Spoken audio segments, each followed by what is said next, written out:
ಲೋಕಸಭಾ ಚುನಾವಣೆಯ ಮೊದಲ ಹಂತದ ಮತದಾನದ ಪ್ರಕ್ರಿಯೆ ಈಗಾಗಲೇ ಆರಂಭವಾಗಿದೆ. ಉತ್ತರ ಪ್ರದೇಶದ ಗಾಜಿಯಾಬಾದ್ ಕ್ಷೇತ್ರದಲ್ಲಿ ನಾವಿದ್ದೇವೆ. ನಾವಿರುವಂತಹ ಒಂದು ಪ್ರದೇಶವನ್ನು ಗಮನಿಸಬಹುದು. ಲೀಲಾವತಿ ಸೀನಿಯರ್ ಸೆಕೆಂಡರಿ ಸ್ಕೂಲ್ನಲ್ಲಿ ಈಗಾಗಲೇ ಮತದಾನದ ಪ್ರಕ್ರಿಯೆ ಆರಂಭವಾಗಿದೆ. ಮೊದಲ ಎಂಟ್ರಿಯಲ್ಲೇ ತಾವು ಗಮನಿಸಬಹುದು, ಪೊಲೀಸ್ ಎಲ್ಲ ರೀತಿಯಾದಂತಹ ಭದ್ರತೆಗಳನ್ನು ಇಲ್ಲಿ ನಿಯೋಜನೆ ಮಾಡಲಾಗಿರುವಂಥದ್ದು. ಕೇವಲ ಉತ್ತರ ಪ್ರದೇಶದ ಪೊಲೀಸ್ ಅಲ್ಲದೆ ಅಸ್ಸಾಂ ಹಾಗೂ CRPFನ ಇಲ್ಲಿ ಪಡೆಗಳು ಕೂಡ ಇಲ್ಲಿ ನಿಯೋಜನೆ ಮಾಡಿರುವಂಥದ್ದನ್ನು ಇಲ್ಲಿ ಗಮನಿಸ್ಬೋದು.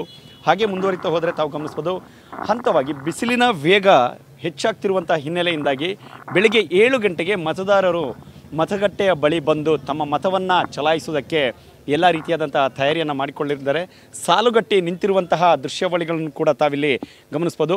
ಅದಕ್ಕೂ ಮುಂಚಿತವಾಗಿ ಇಲ್ಲಿ ಕೆಲವೊಂದಿಷ್ಟು ಚುನಾವಣಾ ಆಯೋಗದ ಅಧಿಕಾರಿಗಳು ಕೂಡ ಇದ್ದಾರೆ. ತಮ್ಮ ಕೆಲಸವನ್ನು ಸಮರ್ಪಕವಾಗಿ ಇಲ್ಲಿ ನಿಭಾಯಿಸ್ತಾ ಇದ್ದಾರೆ. ಬಂದಂತಹ ಮತದಾರರಿಗೆ ಯಾವುದೇ ರೀತಿಯಾದಂತಹ ಗೊಂದಲಗಳು ಆಗಬಾರ್ದು.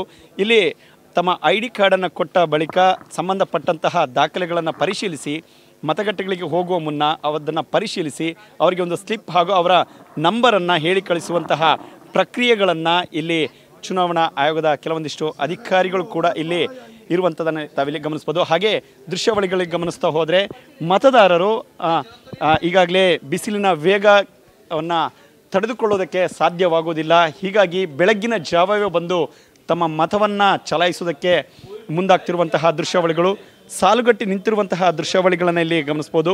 ಗಾಜಿಯಾಬಾದ್ ಹೇಳಿ ಕೇಳಿ BJPಯ ಭದ್ರಕೋಟೆ. ಕಳೆದ 2 ಬಾರಿಯೂ ಕೂಡ BJP ತಮ್ಮದೇ ಆದಂತಹ ಗೆಲುವನ್ನು ಈ ಒಂದು ಕ್ಷೇತ್ರದಲ್ಲಿ ಸಾಧಿಸಿತ್ತು.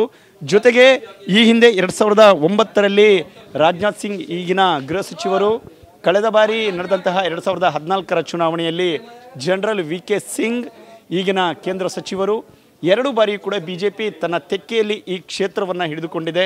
ಹೆಚ್ಚಾಗಿ ದೆಹಲಿಗೆ ಹತ್ತಿರದಲ್ಲಿ ಇರುವಂಥ ಈ ಒಂದು ಕ್ಷೇತ್ರ ತುಂಬ ಮಹತ್ವವನ್ನೇ ಪಡೆದುಕೊಂಡಿದೆ. ಇಡೀ ಲೋಕಸಭಾ ಚುನಾವಣೆಯ ಅತಿ ದೊಡ್ಡ ಮತದಾರರನ್ನು ಹೊಂದಿರುವಂತಹ ಕ್ಷೇತ್ರ ಕೂಡ ಈ ಗಾಜಿಯಾಬಾದ್ ಕ್ಷೇತ್ರವಾಗಿದೆ ಅನ್ನುವಂಥದ್ದನ್ನು ಇಲ್ಲಿ ಗಮನಿಸಬೇಕಾಗತ್ತೆ. ಕಳೆದ ಬಾರಿ 57% ಮತದಾನ ಈ ಒಂದು ಕ್ಷೇತ್ರದಲ್ಲಿ ಕೂಡ ನಡೆದಿತ್ತು. ಈ ಬಾರಿ ಬಹುತೇಕ ಕೇಂದ್ರ ಸರ್ಕಾರದ BJPಯ ಪರ ಅಲೆ ಕೂಡ ಹೆಚ್ಚಾಗಿದೆ. ಮತ್ತೊಂದು ಕಡೆ ಮಹಾಗಠಬಂಧನ್ನ ಜೊತೆಗೆ ಕಾಂಗ್ರೆಸ್ನ 2 ಪ್ರಬಲ ಅಭ್ಯರ್ಥಿಗಳು ಕೂಡ ಈಗಾಗಲೇ ಕಣದಲ್ಲಿ ಇದ್ದಾರೆ. ಆದರೆ ಮತದಾರ ಪ್ರಭು ಯಾರಿಗೆ ತಮ್ಮ ಒಲವನ್ನು ಕೊಡ್ತಾರೆ ಅನ್ನುವಂಥದ್ದು ಬಹುಶಃ ಮೇ 23ರಂದು ಗೊತ್ತಾಗಬೇಕಾಗಿದೆ. ಕ್ಯಾಮ್ರಾ ಪರ್ಸನ್ ರಾಕೇಶ್ ಜೊತೆ ಸಂತೋಷ್ ಹೊಸಳ್ಳಿ, ಪವರ್ TV, ನವದೆಹಲಿ.